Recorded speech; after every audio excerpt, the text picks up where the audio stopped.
nutrição vegetal. A fotossíntese. O termo fotossíntese significa síntese pela luz, sendo o processo pelo qual plantas, algas e algumas bactérias utilizam a energia luminosa para produzir matéria orgânica.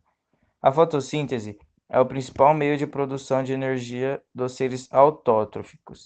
Esse processo geralmente utiliza gás carbônico e água para a produção de matéria orgânica na forma de glicose, a qual servirá de alimento para o organismo, liberando também gás oxigênio para a atmosfera no processo. A fotossíntese é o processo básico da transformação de energia na biosfera. Ela sustenta a base da cadeia alimentar, em que a alimentação de substâncias orgânicas proporcionadas pelas plantas verdes produzirá o alimento para os seres heterótrofos. Assim, a fotossíntese tem sua importância baseada em três principais fatores. Promove a captura de CO2 atmosférico, realiza a renovação do O2 atmosférico, conduz o fluxo de matéria e energia nos ecossistemas. A fotossíntese é um processo que ocorre no interior da célula vegetal, a partir do CO2 e H2O, como forma de produzir glicose. Em resumo, podemos esclarecer o processo da fotossíntese da seguinte forma: a H2O e o CO2 são as substâncias necessárias para a realização da fotossíntese. As moléculas de clorofila absorvem a luz solar e quebram a H2O, liberando O2 e hidrogênio. O hidrogênio une-se ao CO2 e forma a glicose.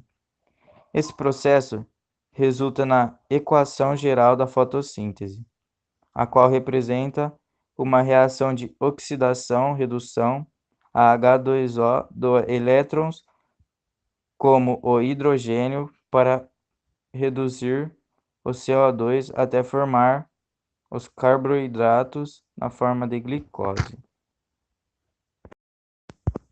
A fotossíntese ocorre nos cloroplastos, uma organela presente apenas nas células vegetais, e onde é encontrado o pigmento clorofila, responsável pela cor verde dos vegetais.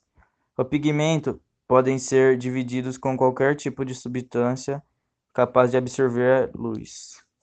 A clorofila é o pigmento mais importante dos vegetais para a absorção das energias dos fótons durante a fotossíntese.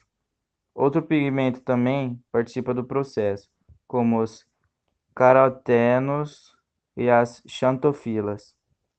A luz solar absorvida apresenta duas funções básicas no processo fotossíntese: impulsionar a diferença de elétrons através dos compostos que doam e aceitam elétrons, gerar uma gradiente de prótons necessário para a síntese da ATP,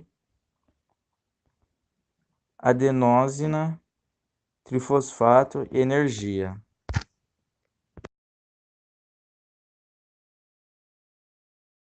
A luz e seu aproveitamento na fotossíntese. O espectro luminoso é um comprimento de luz perceptível com uma frequência de cores diferentes, como violeta, azul, verde, amarelo, laranja e vermelho. A luz se espalha em unidades de energia, chamadas de fótons. A quantidade de energia que há em cada fóton deve estar relacionada com o comprimento de sua onda. Cada molécula de pigmento só pode absorver apenas um fóton, pois quando o fóton é absorvido, uma nova reação fotoquímica é iniciada. A luz e seu aproveitamento na fotossíntese. Veja a relação dos pigmentos fundamentais para a realização da fotossíntese. Clorofila A é o pigmento que dá a cor azul e está presente em todos os vegetais com clorofila. A absorção ocorre perto do comprimento de 400 e 500 num. Clorofila B são os pigmentos de cor verde. A absorção ocorre aproximadamente no comprimento 465 nm. Carotenos são os pigmentos de cores amarelo, laranja e vermelho. Estão presentes em todos os vegetais. Sua absorção ocorre aproximadamente no comprimento entre 400 e 500 nm. Xantofilas são os pigmentos azuis e vermelhos, e a absorção ocorre no comprimento entre 500 e 600 nm.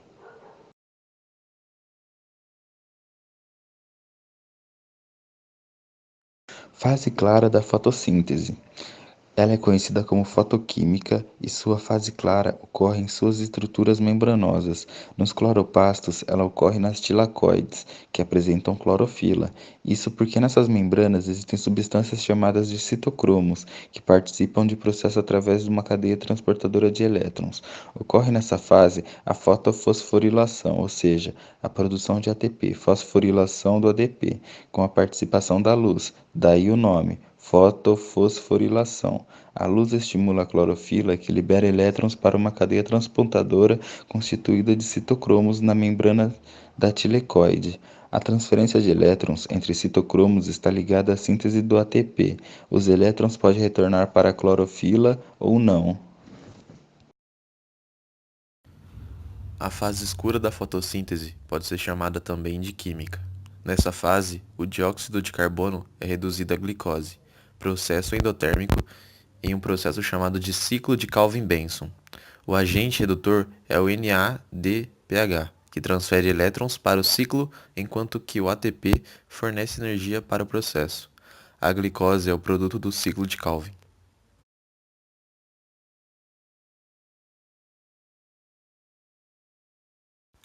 Fatores influenciadores. Quanto à temperatura, não podemos nos esquecer de que a ação das enzimas é fundamental para minimizar o gasto energético das reações que ocorrem em todos os organismos. Assim, caso a temperatura atinja níveis muito altos ou muito baixos, a atuação não só das enzimas, mas de todas as proteínas cessará ou diminuirá, levando a graves consequências.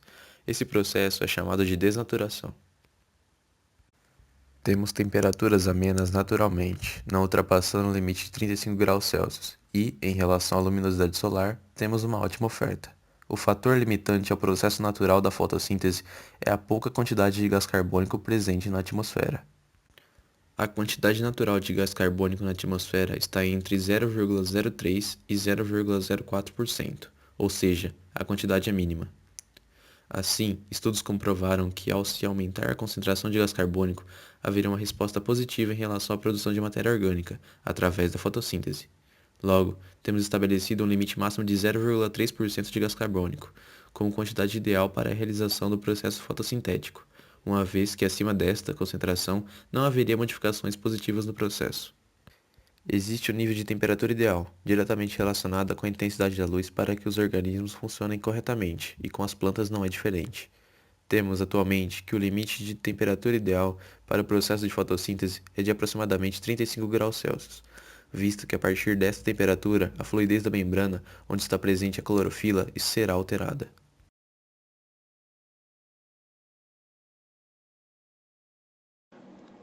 O fator limitante.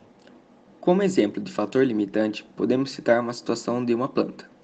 Se esta estiver em condições térmicas de temperatura, água e gás carbônico, mas exposta a baixa intensidade luminosa, a taxa de fotossíntese será baixa, sendo assim, nesse caso, a luz o fator limitante. O ponto de compensação fótico. Quando o oxigênio liberado pela fotossíntese é consumido na respiração celular e CO2 liberado na respiração celular é consumido na fotossíntese, ocorre trocas gasosas entre a planta e o ambiente, tornando-as nulas. Corresponde à intensidade luminosa, na qual a intensidade da fotossíntese é exatamente igual à da respiração celular. Esta intensidade luminosa é chamada de ponto de compensação luminoso ou ponto de compensação fótico.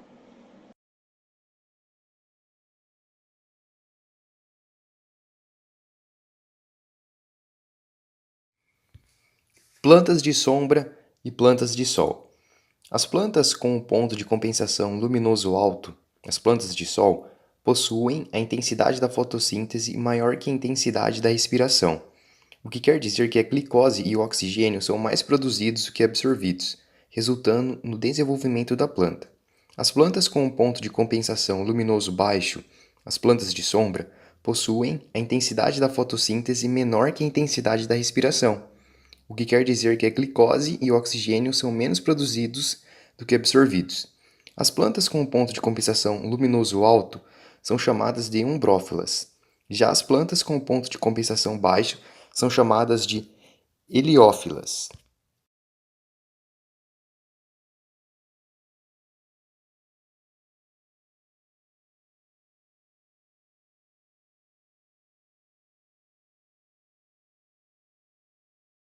Então, pessoal, obrigado pela atenção aí. Chegamos ao final do nosso vídeo sobre nutrição. Deixa aquele like humilde e até a próxima.